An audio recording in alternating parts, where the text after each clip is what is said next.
Bonjour et bienvenue sur notre chaîne. Après avoir exploré la Pologne et le nord de la République tchèque, nous nous lançons dans une toute nouvelle aventure. Un voyage à travers le nord de l'Italie, à la découverte des majestueuses Dolomites et de la vallée d'Aoste. Et si vous aimez notre vidéo, n'oubliez pas de nous donner like, de vous abonner et d'activer les notifications afin que vous sachiez quand nous avons téléchargé une nouvelle vidéo.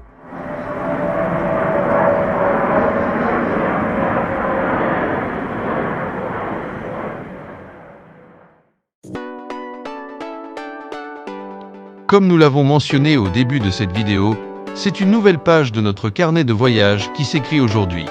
Une aventure qui nous transporte au cœur de paysages grandioses, où la nature se dévoile sous ses plus beaux atours.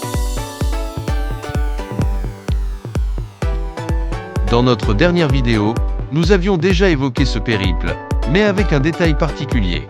Car l'histoire de ce voyage ne commence pas, comme on pourrait le croire, après la République tchèque, mais bien un an plus tôt.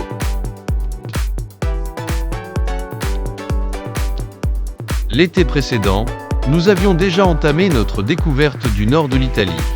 Tout se passait à merveille dans l'écrin sauvage des Dolomites, jusqu'à notre arrivée au mythique TRE Cime di Lavaredo. À peine avions-nous entamé la randonnée que Lola s'est foulé la cheville. Au début, rien de bien grave. Mais après seulement 3 jours sur place, nous avons dû prendre une décision difficile. Rentrer en Espagne, laissant derrière nous ces montagnes qui nous faisaient en rêver. Mais une promesse avait été faite. Nous reviendrons.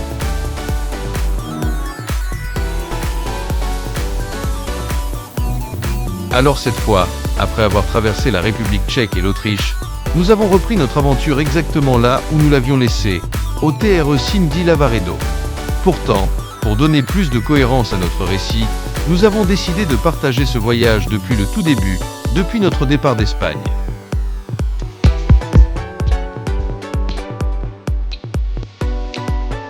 Et c'est ainsi que notre route a commencé, en empruntant autant que possible les autoroutes.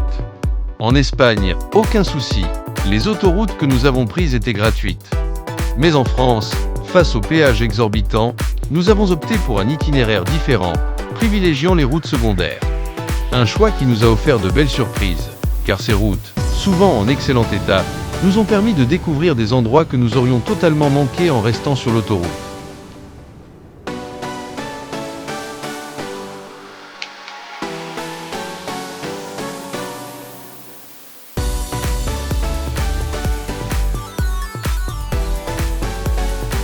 Petit à petit, le paysage change. La douce platitude de la France laisse place à des reliefs plus marqués, jusqu'à ce que l'on approche de la frontière italienne, où les Alpes commencent à se dresser fièrement devant nous.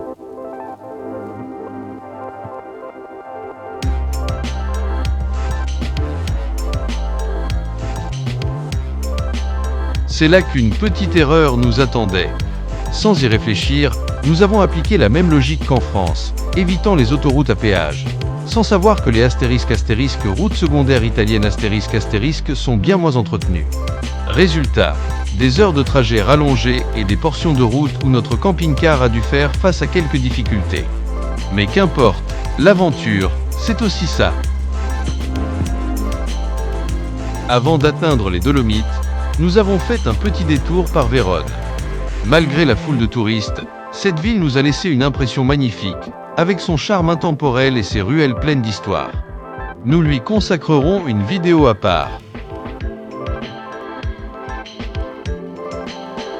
Et puisque nous étions dans la région, pourquoi ne pas pousser un peu plus loin? Direction Venise, la ville des canaux, où le tourisme ne connaît jamais de répit. Mais même au milieu de la foule, cette cité magique conserve une aura unique, et nous avons savouré chaque instant de notre visite. Là encore, une vidéo spéciale lui sera dédiée. Après ces 2 parenthèses citadines, il était temps de plonger au cœur des Dolomites. Notre première escale, Pieve di Cadore.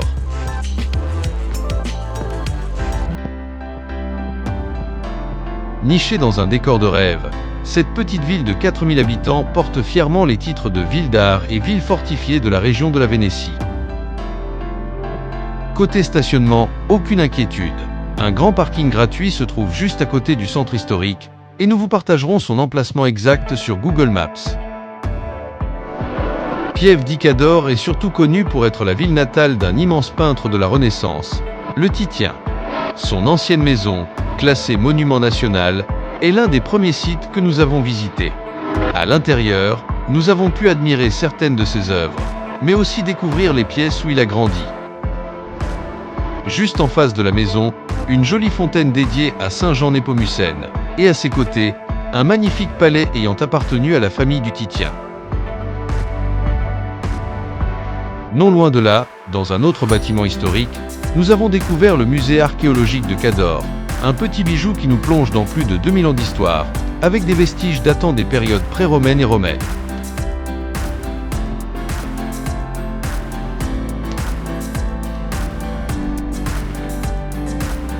Mais après avoir arpenté les ruelles pittoresques de Pieve di Cadore, nous avions envie de nature, de grands espaces.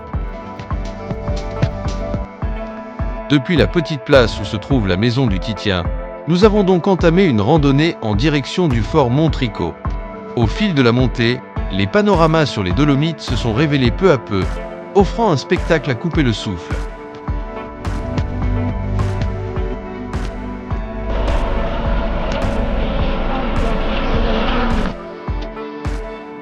Après une promenade agréable, sans grande difficulté, nous avons atteint le fort, probablement construit sur les ruines d'un ancien château pré-romain. Il a traversé les siècles, connu des transformations, avant d'être dynamité par les Autrichiens en 1918. Aujourd'hui, il offre un belvédère spectaculaire, d'où l'on peut contempler toute la vallée.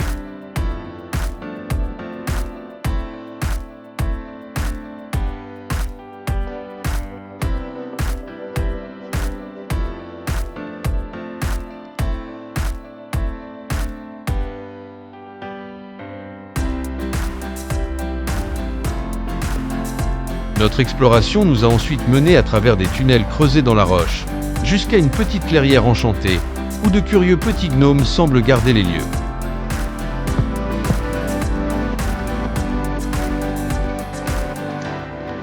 Depuis cet endroit magique, la vue sur le Lago Medio di Cadore, un lac artificiel créé dans les années 1950 à des fins hydroélectriques, est tout simplement époustouflante.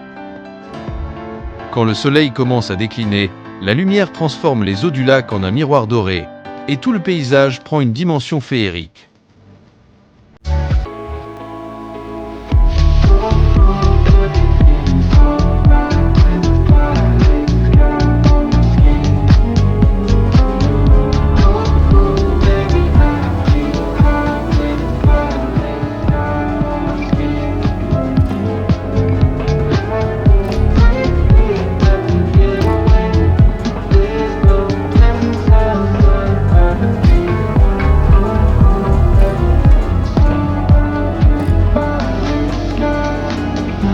Le cœur encore rempli de ses premières merveilles, nous sommes redescendus à Pieve di Cadore, mettant ainsi fin à notre première immersion dans les Dolomites.